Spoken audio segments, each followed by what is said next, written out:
ja'atkum mau'izatun min rabbikum wa hudan wa shifaa wa hudan wa rahmatan lil mu'minin. Wahai seluruh manusia, telah datang kepada kalian mau'izah. Maksudnya adalah Al-Quran. Yang di dalamnya, yang dari Al-Quran itu terdapat obat, petunjuk dan juga rahmat untuk orang-orang yang minum Allah. Baik, gimana berarti ya? Yang kedua, ada di surat Al-Isra ayat 82 juz 15. Allah Subhanahu wa taala berfirman bagaimana? Wa nunazzilu minal Qur'ani ma huwa shifaa'un wa rahmatun lil mu'minin wa la yazidul zalimina illa khasara. Adalah kami turunkan Al-Qur'an yang darinya terdapat syifa, penawaran obat. Wa hudan wa rahmatun lil mu'minin. Petunjuk dan juga rahmat untuk orang-orang yang beriman. Yang ketiga di surat Fussilat juz 24 penutup juz 24. Mereka juga demikian, semuanya menandakan bahwasanya ayat Al-Quran itu adalah sifat obat. Dan pendukung lain tidak apa kalian rukyah selagi tidak ada unsur kesyirikan di dalamnya. Syekh Ibnu Qayyim Al-Jauziyah mengatakan dalam kitab beliau Miftahul Dari Sa'adah, beliau berkata ini tentang apa manfaat Al-Quran. Nah, coba surat Al-Asr ayat-ayat sampai kalau anzalna al-Qur'ana ala kalau ayat tahu khashi'an mutasaddian min khasyatillah. Kalau seandainya kami turunkan Al-Quran kepada sebuah kaum yang selamat itu ya, Injil, pokok, uang itu menghancur gemetar dan hancur. Kenapa? Takut sama dalam Al-Quran itu ada banyak ancaman dan juga beda-beda. Gunung pun yang sebesar itu, yang sekokoh itu hancur. Ini perumpamaan dari Allah Subhanahu wa taala. Dalam ayat ini saya Ibnu Jauziyah katakan, "Kaifa tudawwirul adwa kalam rabbis samawati wal ard alladhi law nazala ila al-ardi la qata'aha aw ila al-jabali la sada'aha." Maka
cinta ditolak, insya Allah ceweknya akan menolak.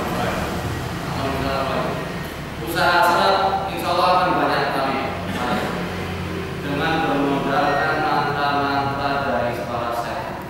Mereka begitu pede dan begitu percaya. Maka kita umat bumi, para pemegang panji-panji Allah, para pemuda-pemuda Islam, jangan sampai kalah kepedeannya semangat. Ini Al-Quran, sebaik-baik perkataan, bahkan ini adalah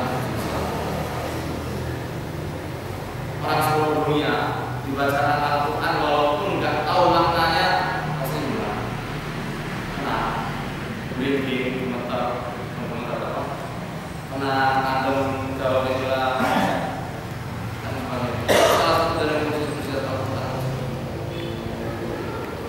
Dan di dalam Al-Quran pun sudah terdapat peta-peta penyakit manusia. Sebabnya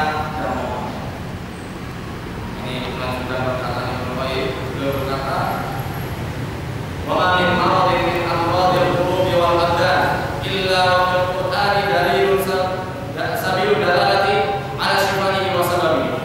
Tidak ada satu penyakit pun dari penyakit-penyakit rohani dan jasmani kecuali di dalam Al-Quran itu sudah ada kunci-kunci kesembuhannya, kunci-kunci obatnya apa dan sebabnya apa.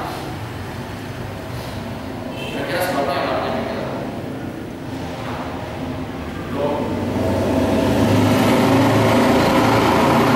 Yang kita sebabnya karena apa? Dosa. Obatnya dosa terus. Dosa lagi. Apa? Istighfar. Mencegahnya apa?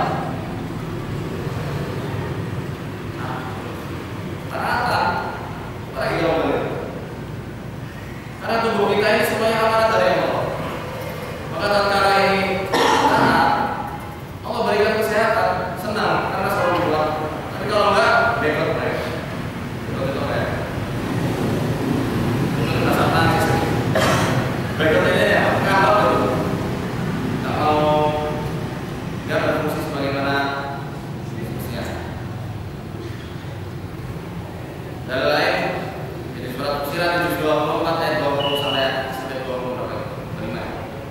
Allah berfirman, "Yauma yusharu a'da'ullahi ila nari fa yuzawun hatta idza ma ja'u syahida 'alaihim sam'uhum wa absaruhum wa juluduhum bima kanu ya'malun." Dan ketika musuh-musuh Allah itu digiring ke dalam neraka hingga mereka sampai di depan gerbang neraka jahanam, berkatalah penglihatan mereka, pendengaran mereka dan kulit mereka dari apa yang telah dikerjakan manusia ini ketika di dunia. Kenapa Allah mengatakan kulit? Ini salah satu rahasia keindahan Al-Quran. Coba perhatikan bagian tubuh mana kita, bagian tubuh kita yang mana yang ada kulit. Gigi ini adalah lambe. Rambut ini ada kulit tengah. Kemudian dari mana kalau dari kulit? Mata, otaknya, semuanya ada. Ini ada semua. Maka ini kumpulan data dan peringatan keras bagi manusia bahwasanya ini semua bakal jadi teman setia kita sampai surga atau malah menjadi musuh kita. Ketika itu permusuhan